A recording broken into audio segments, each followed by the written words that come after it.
Salut à tous, aujourd'hui on interview Gilles Cohen, acteur, comédien et metteur en scène ayant joué dans plus d'une cinquantaine de films et une quinzaine de courts-métrages, mais tout ça on va le voir tout de suite, on est parti. Pour commencer, pourriez-vous nous expliquer votre parcours et votre début de carrière dans le théâtre? Moi je suis tombé dans l'amour du métier d'acteur quand j'étais enfant au lycée.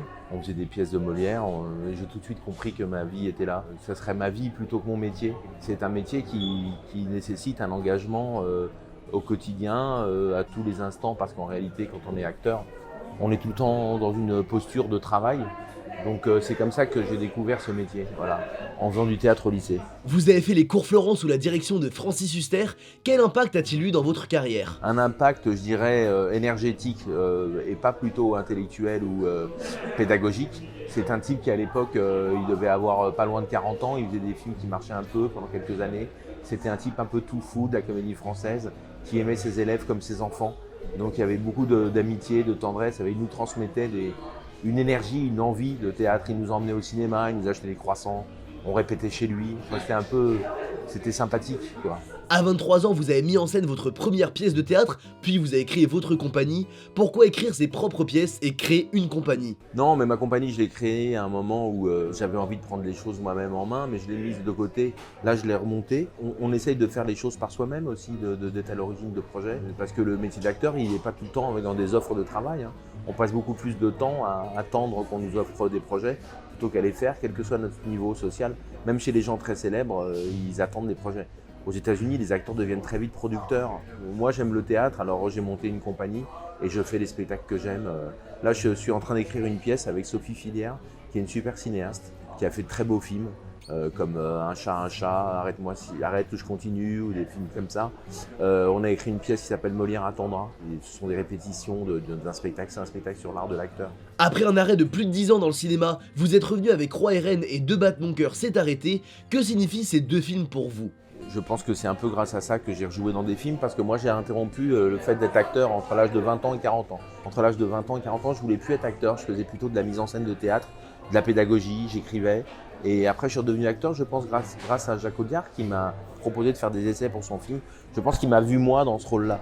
Et puis je pense qu'il commençait à bien aimer d'engager des gens qui n'étaient pas dans des rails de jeu. Je dois dire que c'était un très beau rôle, vraiment j'ai eu de la chance. Et moi je fais des seconds rôles.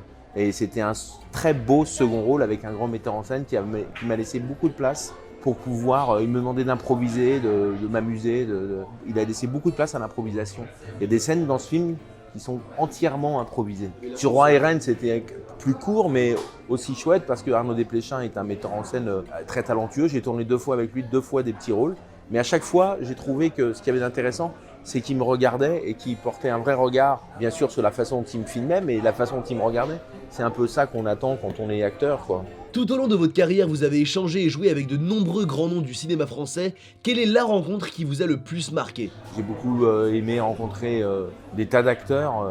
Après, il y a des gens très célèbres, il y a des acteurs qui sont merveilleux et qu'on ne connaît pas trop. Vous voyez, bon, si on dit Catherine Deneuve, c'est une femme qui est exceptionnelle parce qu'elle a tourné dans énormément de films, c'est une sorte de légende. Et elle a un métier, c'est comme là j'ai tourné dernièrement avec Isabelle Huppert. C'est des femmes qui sont à la fois totalement dans l'empathie de leur rôle, complètement dans l'émotion, et en même temps complètement dans la maîtrise d'elles-mêmes. Donc voilà, ça c'est vachement bien. C'est quoi pour vous être un bon acteur ou un bon comédien? Il y a le fait de jouer au théâtre où on doit se mettre à parler plus fort, avoir plus de volume et plus de technique de jeu. Mais être bien, c'est être en osmose avec ce qu'on est, avec ce qu'on propose. Ne pas mentir à soi-même, donc ne pas se mentir au spectateur. Un acteur, c'est quelqu'un qui transmet des émotions, un bon transmetteur d'émotions. Mais je juge pas parce que on peut très bien dire de moi, je pense qu'il y a des gens qui disent c'est un bon acteur, il y a des gens qui doivent dire c'est un mauvais acteur ou c'est un acteur moyen. Après, c'est une affaire de goût. Je suis plus sensible à certains visages qu'à d'autres. Je suis plus ému à certains regards qu'à d'autres. Vous avez été professeur dans beaucoup de cours d'acting, cela vous plaît-il d'apprendre aux jeunes ce que vous avez appris tout au long de votre carrière? Oui, bien sûr, ça me plaît beaucoup. Je l'ai fait dernièrement là, sur un texte de Victor Hugo.